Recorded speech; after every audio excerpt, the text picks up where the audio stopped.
अस्सलामुअलैकुम दोस्तों, मेरा नाम है मोहम्मद उज़ैर और आप देख रहे हैं मेरा यूट्यूब चैनल यूके टॉक्स। आज एक और बहुत ही ज़बरदस्त और इंटरेस्टिंग वीडियो के साथ हाजिर हुए हैं। आइए देखते हैं डॉक्टर जाकिर नाइक साहब की और बहुत ही मज़ेदार video. Hi, my name is Ahmed. I come from the glorious country of Iraq and I'm a born Muslim. My problem is that I practiced Islam when I was... Brother, first we'd request questions from the non-Muslims. Once all the questions from non-Muslims are over, inshallah we'll give you a chance. Yeah, but I'm telling you my problem only. Okay. But you said you're Ahmed and you're a born Muslim. I am born Muslim. But now are you a Muslim or not? I'm agnostic. Oh, so now you have left the religion of Islam. Yeah, I'm confused. Okay, fine. If you have left the religion of Islam, you can ask the question, brother. Okay. So my question is, how come I don't have the faith that you and the other Muslims have and some of my friends, even though I practiced Islam a lot and I even did Umrah, but I still do most of the sins that are forbidden in Islam, and I sometimes am lazy to do the prayer and the other subjects we have to do in Islam.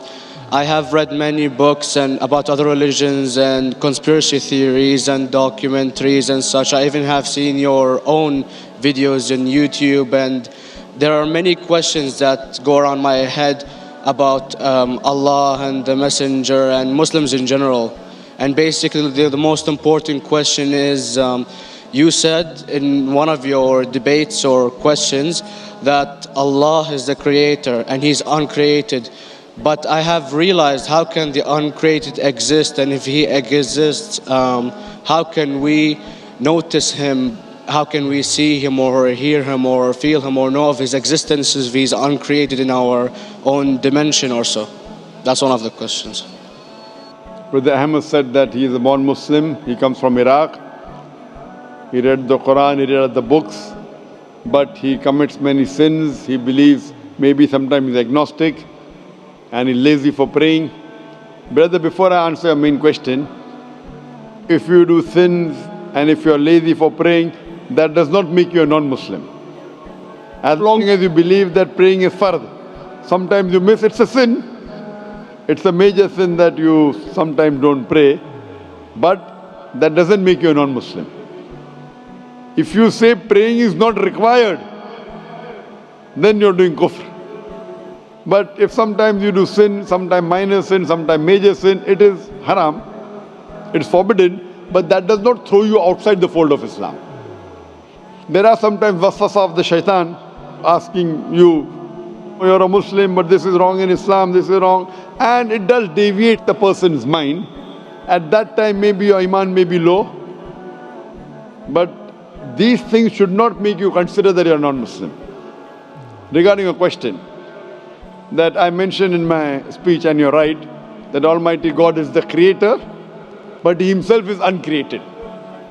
You ask the question, how can the uncreated, how can we see the uncreated, and how it's possible? Allah subhanahu wa ta'ala is Khaliq, is the creator. And by definition, He's uncreated.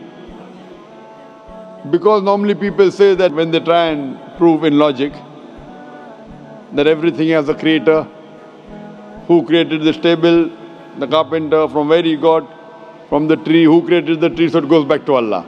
So when many of the people try to convince an atheist, they try and say that everything has a creator, and then they get trapped when the atheist asked him who created Allah.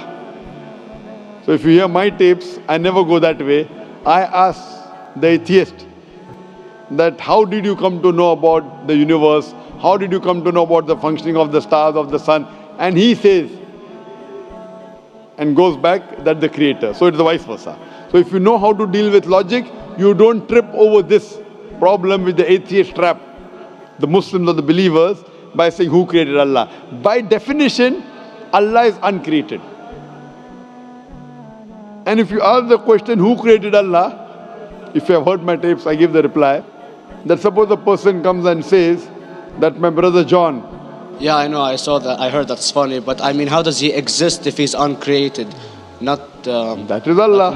Yeah. That's the difference between you and Allah. How does He exist? Means He was existing from He doesn't have a beginning. You and I have a beginning. That's human being. So that's the difference between us and Allah. You can't say that Allah has to be like us. If Allah is like you and me, why should we worship Him? I see, but have you heard of the phenomenon, the Big Brother, used by various orders and political agendas to control the people and such by implementing it into multiple gods, and then later on it became a monotheistic religions all over the world to make it easier for Big the Brother, people sorry, to... I've never heard of the religion Big Brother. It's not a religion, it's like a theory, an idea, basically. For What does it example, say? yes? What does this idea say? What does it say? Is that when you have a big brother, it's easier for you to live life. When you have someone watching you the whole time, understanding you the whole time, protecting you the whole time, being with you the whole time, and you can talk to him, although he never talks to you back, maybe in your dreams, do it to your mind and such, it's easier for you to live. While a human who does not have a big brother and is not easily controlled into doing so and is having complete freedom is a danger for the major ruling powers and such. What does this say? I don't understand. Big Brother may be the Big Brother, may not be the... What does it have to do with Islam and God? What does it have to do? Because basically Allah is watching you the whole time. So you want to say that Allah is like a Big Brother? Indeed, you use him for your protection so you won't be scared. You know what I mean? See, this is the hypothesis. Hypothesis. If you have heard, how do I convince an atheist? If you have heard my answer, that you said that you're agnostic, you're atheist. Yeah. So first thing I do to an atheist is I congratulate him. What? I congratulate him. Have you heard my answer of atheist? Yeah, you congratulate them and stuff. But I haven't seen your debates with the atheist. I just saw your answers on some questions. Fine, so you haven't seen the answer of atheist. No, but I've seen your debate with David William Campbell. And that's William Campbell is not an atheist. Yeah. Now when an atheist tells me he does not believe in God like your theory of Big Brother, Yeah.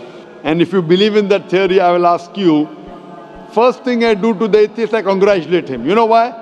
Yeah, because they think and they don't follow what their parent does and such stuff like that. No. I congratulate him because he is not doing blind belief.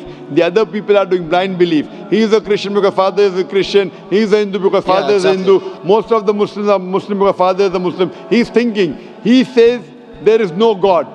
He has said the first part of the Islamic Shahada, La ilaha. The reason I congratulate him is because he has said the first part of the Islamic Shahada, Islamic Creed, La ilaha. The only thing I have to do is illallah, which I shall do inshallah. So if you have heard my answer, an atheist becomes an atheist because he believes in science, he believes in logic. Or I ask him that if an equipment is bought in front of him, which no one in the world has ever seen, and if the question is asked, that who will be the first person who will be able to tell you the mechanism of this new equipment? What is the answer? Of course, he's going to tell you the producer or the maker of this equipment. Creator, producer, maker. So when we ask him questions that how did this universe come into existence, he will talk about the Big Bang. This what we're going to talk is already mentioned in the Quran 1400 years ago in Surah Anbiya chapter number 21 verse number 30. Avalam yaral lazina kafaru anna samawati wal arda kanat ratkum fataknahuma. Do not the unbelievers see that the heavens and the earth were joined together and we clove them asunder. This what you came to know 50 years back is mentioned in the Quran 1400 years ago. Who could have mentioned that? Well, in various civilizations in like 2000 or 5000 BC before Islam came or Christianity itself, there was various civilizations that are good in astronomy and they know more about our solar system than we do now, sadly. Brother, your knowledge of science is little, not in-depth. I do agree. There are certain things which were known as hypotheses. For example, we came to know, we were proved that the earth was spherical in 1577. I know that in 6th century BC, there were Pythagoreans who believed that the earth was spherical. But the same Pythagoreans who believed the earth was spherical also believed that the earth was the center of the universe, which is wrong. You show me one civilization which believes 100% what the Quran has mentioned. I challenge you. What you say, so do you mean to say there was a person who said, okay, this civilization, out of 100 things, these 2 things are right. Out of 100 things, these 5 things are right. Out of this 100, and picked and chose. Who can do that? No one besides the Creator. Even if you know that there were 10 different civilizations, hundreds of civilizations, there is not a single civilization that you know in the past which knew 100% of science what we know today. So where is your logic? Where is your theory? I do know that certain things were hypotheses which were proved later on, but there is not a single civilization which knows everything what is mentioned in the Quran. So the answer goes back to the original question, who could have collected this in the Quran? Someone 1400 years back, could he do and say, okay, out of these 100 things, these 3 are right, out of these 100 things, these 2 are right, out of this, it's not possible. Mathematically, it's not possible. Well, you never gave the idea of extraterrestrials or so. I mean, knowledge is power, and Brother, I'm asking a simple question. We are not come here to have a debate. yeah. I'm asking you a question, point out a single civilization, you're asking something else. Yeah, We are alright. not here to discuss, you can come in the room and discuss. You ask a question, I'm giving you the answer. You gave about old civilization. I told you you're right, but out of 100 things, 98 they were wrong. So I'm asking you, who could have mentioned this in the Quran? You're talking something else now. Yeah, well, I'm telling asking you. a simple question, 2 plus 2 equal how much? You're saying, I'm telling you 3 multiplied by 3 is how much? I'm asking a name, you're telling that where do you live? You know, I'm asking a simple question, name me a single civilization which has everything what was mentioned in the Quran. Do you know of any or not? Yes or no? well, not everything, of course. Even not 10%. Why? Babylon knows of most of the planets and such. Planet is not the only thing mentioned in the Quran. There are Of course. 1,000 things mentioned in the Quran. To say what 1,000 things are mentioned in the Quran, 10% would be equal to 100 things. Did Babylonian civilization knew about 100 things mentioned in the Quran? No, because they You don't have the cannot. They accurate knew data. 5 or 6 things. In percentage wise, very small. So Of course. who can be the author of the Quran besides the Creator to know what is right, what is wrong? Today science has established the hypothesis mentioned by Babylonian so many centuries back is today proven. So these were hypotheses in the past, which out of them many have been rejected, some have been accepted. So to collect all which is 100% correct has to be from the Creator and no one else. Hope that answers the question. Yeah. जैसा कि हमने देखा doctor Zakir साहब ने बहुत अच्छा जवाब दिया। और ऐसी मज़ीद वीडियोस, ज़बरदस्त वीडियोस डॉक्टर साहब की देखने के लिए पेज हमारे को लाइक कीजिए और सब्सक्राइब कीजिए हमारा यूट्यूब चैनल यूके टॉक्स।